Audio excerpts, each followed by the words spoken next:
Hello అండి. అందరికీ నమస్కారం. Welcome to my channel.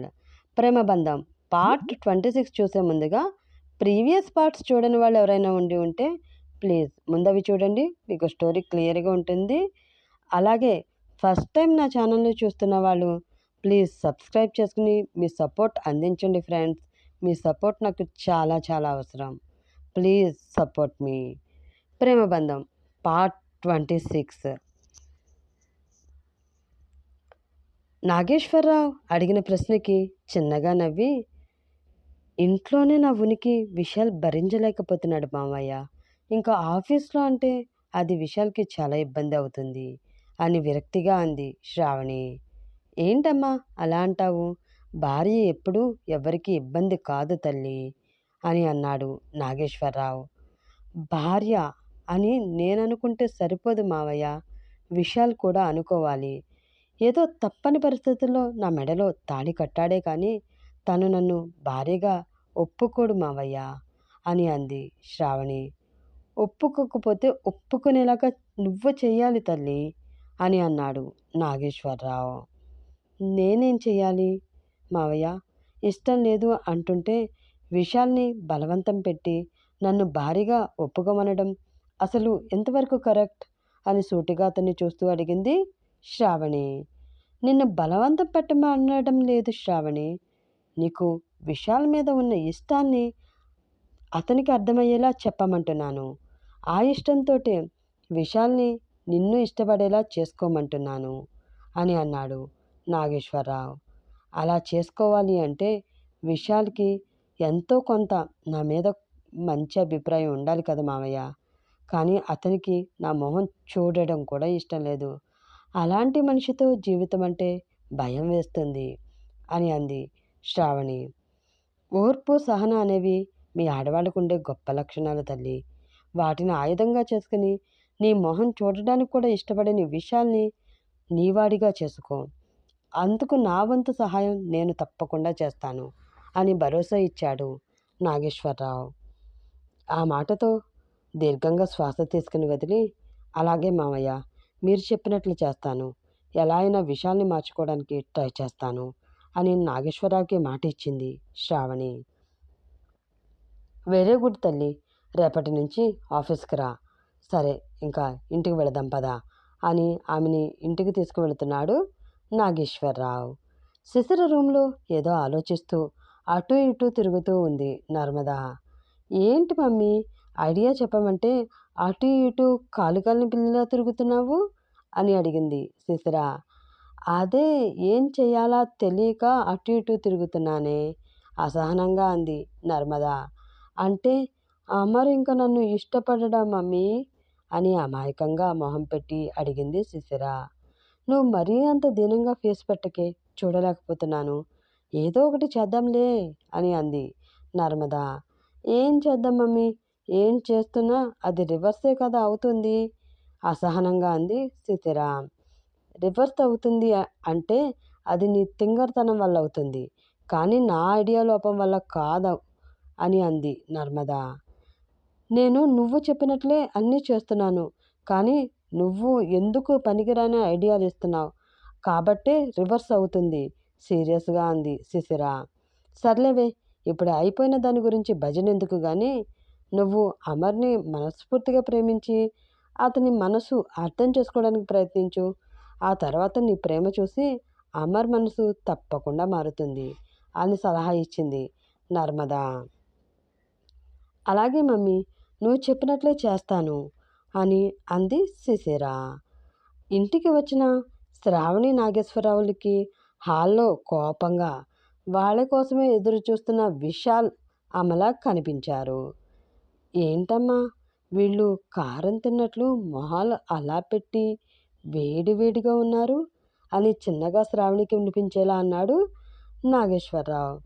మీరు నన్ను కంపెనీకి వైస్ ప్రెసిడెంట్గా చేసినట్లు తెలిసిందనుకుంటా మావయ్య, అందుకే వారి మొహాలు అలా ఉన్నాయి అని అంది శ్రావణి. ఓహో, అదా విషయం అని అనుకుని లోపలికి వెళ్ళి, అమ్మ శ్రావణి, బాగా అలిసిపోయావు తల్లి, వెళ్ళి రెస్ట్ తీసుకో అమ్మా అని అన్నాడు నాగేశ్వరరావు. అలాగే మావయ్య, మీరు కూడా రెస్ట్ తీసుకోండి. వర్క్ బిజీ మీకు కూడా ఎక్కువగానే ఉంది కదా!" అని అంది శ్రావణి. ఆ మాటలు వింటున్న విశాల్, అమలకి ఒళ్ళు మండింది. వాళ్ళని అలాగే చూస్తున్న అమలతో, "మమ్మీ, వాళ్ళు వెళ్ళిపోతున్నారు. మాట్లాడు" అని విశాల్ అనడంతో, "ఏవండీ, మీతో కొంచెం మాట్లాడాలి" అని కొంచెం కోపంగా అంది అమల. "ఇప్పుడు కాదు అమల, చాలా అలసటగా ఉంది. ముందు రెస్ట్ తీసుకోవాలి" అని ఆమె మాటకి తావివ్వకుండా పైకి వెళ్ళిపోయాడు నాగేశ్వరరావు. అది చూసిన విశాల్ పళ్ళు పటపటా కొరుకుతూ, "శ్రావణి, ఆగు, నీతో మాట్లాడాలి" అని అన్నాడు. "ఇప్పుడు కాదు విశాల్, చాలా అలసటగా ఉంది. తర్వాత మాట్లాడుకుందాం" అని తన రూమ్‌లోకి వెళ్ళి డోర్ క్లోజ్ చేసుకుంది శ్రావణి. వీళ్ళని చూసి, "ఏంట్రా విషయాలు వీళ్ళు? అసలు మనకు మాట్లాడే అవకాశం ఇవ్వడం లేదు. ఇప్పుడు ఏం చేద్దాం?" అని అడిగింది అమల. "అలిసిపోయారంట కదా మమ్మీ! ఆ అలసట తీర్చుకుని వచ్చేదాకా వెయిట్ చేద్దాం" అని కచ్చిగా అన్నాడు విశాల్.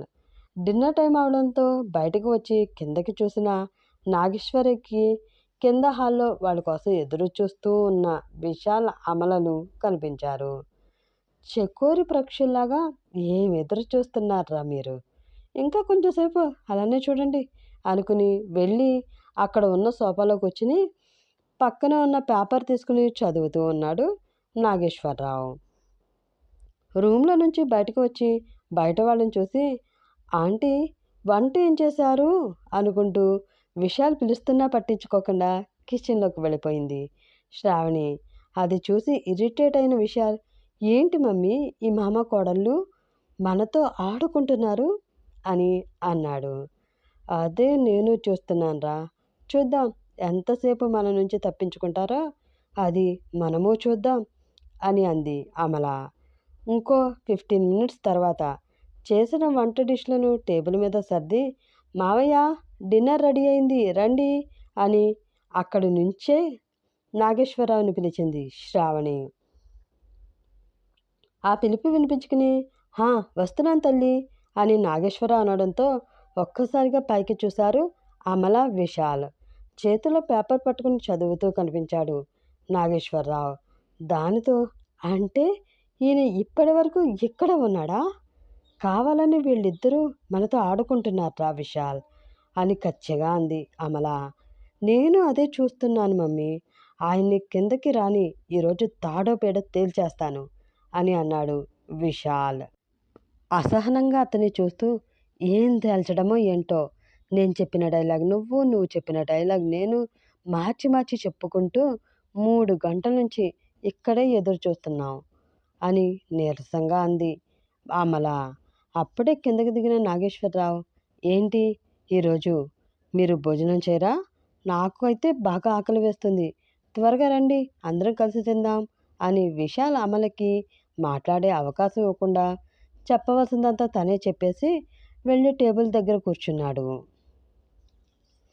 అది చూసిన విశాల్, "డాడీ" అంటూ వెళ్ళబోతూ ఉంటే విశాల్ చెయ్యి పట్టుకుని ఆపేసిన అమల, "ఆకలిగా ఉందంటున్నారా పాపం, ముందు భోజనం చేయి, తర్వాత మాట్లాడుకుందాం ఈ విషయం" అని జాలిగా మొహం పెట్టి అంది. "అబ్బా మమ్మీ, ఇప్పుడు భోజనం అంటారు, తర్వాత నిద్ర అంటారు మమ్మీ, మనకు వాళ్ళు మాట్లాడే ఛాన్స్ ఇవ్వరు మమ్మీ" అని విసుగ్గా అన్నాడు విశాల్. "అలా ఎలా వదిలేస్తాను నాన్న? భోజనం అవ్వంగానే నేనే మాట్లాడతాను. నా మాట వినరా? పద భోజనం చేద్దాం" అని విశాల్ చేయి పట్టుకుని తీసుకుని వెళ్ళి చైర్లో కూర్చోబెట్టింది అమల. భోజనం వడ్డిస్తున్న శ్రావణితో, "అమ్మ శ్రావణి, అన్నీ ఇక్కడే ఉన్నాయి కదమ్మా, నువ్వు కూడా కూర్చో, అందరం కలిసి తిందాం" అని అన్నాడు నాగేశ్వరరావు. "సరే మావయ్య" అని అతని పక్కన ఉన్న చైర్లో కూర్చుంది శ్రావణి. అలా కూర్చున్న శ్రావణికి అన్నీ తనే వడ్డిస్తూ ఉన్నాడు నాగేశ్వరరావు. అది చూసిన విశాల్, "డాడీ, మీతో కొంచెం మాట్లాడాలి" అని అంటూ ఉండగా విశాల్ మాటలు పట్టించుకోకుండా, "శ్రావణి, ఈరోజు వంట సూపర్ తల్లి. ఇదిగో ఈ ములక్కాడ పులుసు వేసుకో. అసలు ఏముందండి ఇది" అని ఆ ములక్కాడ పులుసు ఆమెకు వడ్డించాడు నాగేశ్వరరావు. అది టేస్ట్ చూసి, "అవును మామయ్య, ఈరోజు ఆంటీ వంటలన్నీ ఎరగదీసేసిందనుకోండి. ఇదిగో ఈ గుత్తి వంకాయ వేసుకోండి. టేస్ట్ సూపర్ ఉంది అని ఆ గుత్తి వంకాయ అతనికి వడ్డించింది శ్రావణి. వాళ్ళని పట్టించుకోకుండా ఒకరికొకరు ప్రేమగా వడ్డించుకుంటూ తింటున్న శ్రావణి నాగేశ్వరరావుని చూసిన అమల విశాల్‌కి ఒళ్ళు మండిపోతుంది. దాంతో ఇక్కడ మీరే కాదు మేము కూడా ఉన్నాం అని కొంచెం ఘాటుగా అంది అమల. ఆ! ఉన్నారు. మాకు కనిపిస్తుంది అని ధీటుగా సమాధానం చెప్పాడు నాగేశ్వరరావు. దానికి శ్రావణికి నవ్వు వచ్చినా అది కంట్రోల్ చేసుకుని, "వంకాయ ఇంకొంచెం వడ్డించమంటారా మేడం" అని అంది. ఆ పిలుపు విని, "మేడం ఏంటి? నాకు తెలిసి మా ఆవిడ ఏమీ ఇంగ్లాండ్ రాణి కాదు నువ్వు మేడం అనడానికి. చక్కగా తెలుగులో అత్తమ్మ అని పిలువు తల్లీ" అని అన్నాడు నాగేశ్వరరావు. "అలా పిలవద్దన్నారు మావయ్య మేడం గారు" అని కంప్లైంట్ చేసినట్లు అమాయకంగా ఫేస్ పెట్టి చెప్పింది శ్రావణి. "అలా అయితే ఇంగ్లీష్‌లో ఆంటీ అని పిలువమ్మా. అది కూడా వినడానికి కొంచెం బాగానే ఉంటుంది" అని అన్నాడు నాగేశ్వరరావు. దానికి అమలకు పొరబోయి దగ్గుతుంది. వెంటనే నాగేశ్వరరావు గ్లాస్‌లో నీళ్లు పోసి, "మెల్లిగా తినాలి కదమ్మా" అని శ్రావణికి వాటర్ పట్టించాడు. అది చూసిన అమల, వీళ్ళ ప్రేమకి పచ్చకామెర్లు రాను. పొరపోయింది నాకైతే దానికి నీళ్లు తాగిస్తున్నాడు అని మనసులో తిట్టుకుంటూ ఉంది. అది చూసిన విశాల్‌కి కోపం వచ్చింది. గ్లాస్‌లో నీళ్లు పోసి అమలకి తాగించాడు అతను. అలా సరదాగా అమలను, విశాల్‌ను టీజ్ చేస్తూ భోజనం కంప్లీట్ చేశారు నాగేశ్వరరావు, శ్రావణి. అది చూసిన విశాల్, "డాడీ మీతో మాట్లాడాలి" అని కోపంగా అన్నాడు. "ముందు భోజనం చెయ్యి విశాల్, ఆ తర్వాత మాట్లాడుకుందాం" అని అన్నాడు నాగేశ్వరరావు. దాంతో కో విశాల్ విసురుగా అక్కడున్న గ్లాస్‌లో వాటర్ తీసుకుని, చెయ్యి ప్లేట్‌లో కడిగేసుకుని, "కంప్లీట్ డాడ్ ఇంక మాట్లాడుకుందామా" అని అడిగాడు. నెక్స్ట్ ఏం జరుగుతుందో, నాగేశ్వరరావుతో విశాల్ ఏం మాట్లాడతాడో, శ్రావణి జాబ్ చేయడానికి విశాల్ ఒప్పుకుంటాడా? తెలుసుకోవాలంటే నెక్స్ట్ ఎపిసోడ్ వరకు వెయిట్ చేస్తూనే ఉండాలి మరి. అలాగే ఛానల్ సబ్స్క్రైబ్ చేసుకుని స్టోరీని లైక్ చేసి షేర్ చేయడం మాత్రం మర్చిపోకండి friends. Please please please please support me.